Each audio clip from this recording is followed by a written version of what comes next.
مخابرات مبارك إلى جحورها كالجرذان؟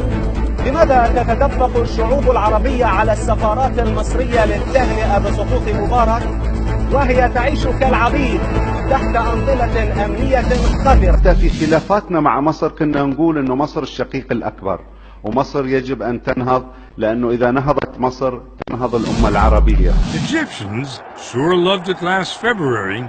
Thousands of protesters in Tahrir Square watched themselves and their own revolution live on Al Jazeera. And nobody can negate the fact that Al Jazeera played a big role in what happened in Egypt at the time. واحترم كل مصري وكل رأيه، وأولا الشأن المصري هو شأن مصري لا نتدخل فيه.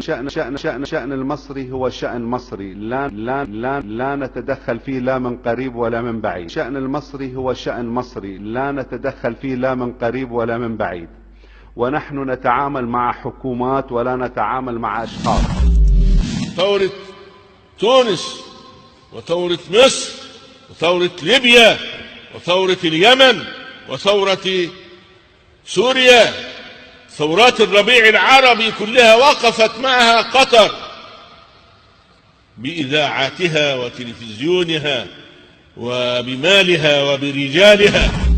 وتعاملنا مع الجيش المصري الذي نفخر به ونعتز به كجيش مصري باحتجاج شعبي وطلب. مش راح يصير احتجاج هيك، بده يكون احتجاج وفيه ضحايا. الاحتجاج يا اخوان هيني بقول لكم مش راح يكون فيه ضحايا.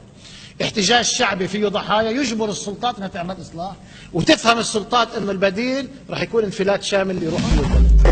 لكن هذا الذي يحدث في سيناء ردا على هذا الانقلاب العسكري يتوقف في الثانية التي يعلن فيها عبد الفتاح السيسي أنه تراجع عن هذا الانقلاب وأنه صحح الوضع ورده إلى أهله وأن الرئيس يعود إلى سلطاته.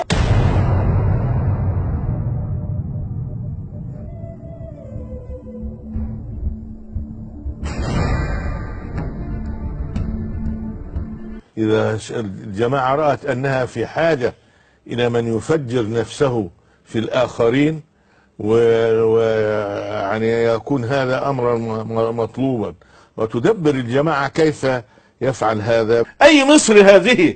مصر لا وطنية ولا عربية ولا إسلامية.